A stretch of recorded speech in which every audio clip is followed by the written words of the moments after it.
हम आपको सुनाने वाले हैं हजरत शेख अब्दुल कादिर जीलानी रहमतुल्लाह अलैह और एक शैतान का वाकया। किस तरह शैतान ने हजरत शेख अब्दुल कादिर जीलानी रहमतुल्लाह अलैह को बहका की कोशिश की, क्या वो अपनी कोशिश में कामयाब हुआ कि नहीं? इसलिए वाक्य बहुत ही दिलचस्प और हैरत अंगेज होने वाला है। आपसे मेरी एक छोटी सी गुजारिश है कि वीडियो को आखिर तक जरूर देखिएगा। प्यारे दोस्तों, हजरत गौस पाक शेख अब्दुल कादिर जीलानी रहमतुल्लाह अलैह अल्लाह के वली थे, जिन्होंने अपनी पूरी जिंदगी अल्लाह की रजा के लिए वक़्फ़ कर दी। आप रहमतुल्लाह अलैह अपनी इबादत और तकवा के लिए मशहूर थे। एक दिन हजरत गौस पाक रहमतुल्लाह अलैह ने अपनी इबादत के लिए एक वीरान जंगल का रुख किया, ताकि वह दुनियावी मसरूफियत से दूर होकर मुकम्मल सुकून और लौस के साथ अल्लाह पाक की इबादत कर सके। वो जंगल निहायत सुनसान था, जहां ना कोई इंसान था और ना ही कोई और मखलूक। आप रहमतुल्लाह अलैह ने एक पुरसुकून जगह मूव की और अल्लाह ताला की इबादत में मशगूल हो गए। कुछ ही वक्त गुजरा था कि अचानक वहां एक अजीबो गरीब शक्ल सूरत का शख्स नमूद हुआ।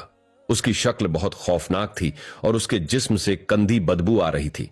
हजरत गौस पाक रहमतुल्लाह अलैह उसकी मौजूदगी पर हैरान हुए, क्योंकि उस जंगल में इंसानों का कोई नामो निशान तक ना था। वो शख्स आप रहमतुल्लाह अलैह के पास आया और कहने लगा, ए अब्दुल कादिर जीलानी, तुम तो अल्लाह के बहुत नेक और इबादत गुजार बंदे हो, तो यहां वीरान जंगल में क्यों टक रहे हो?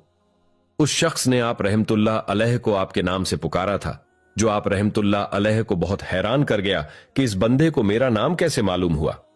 तो फिर आप रहमतुल्लाह अलैह ने उस आदमी से पूछा कि तुम मुझे मेरे नाम से कैसे जानते हो और यहां पर क्या करने आए हो?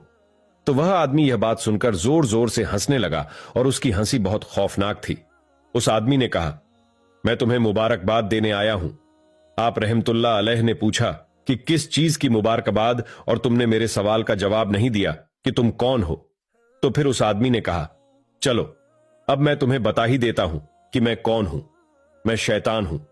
तुमने उन लोगों को जो मेरे पैरोकार थे अपना परहेजगार बना लिया है, और वो अब गुनहगार गुनाह नहीं करते।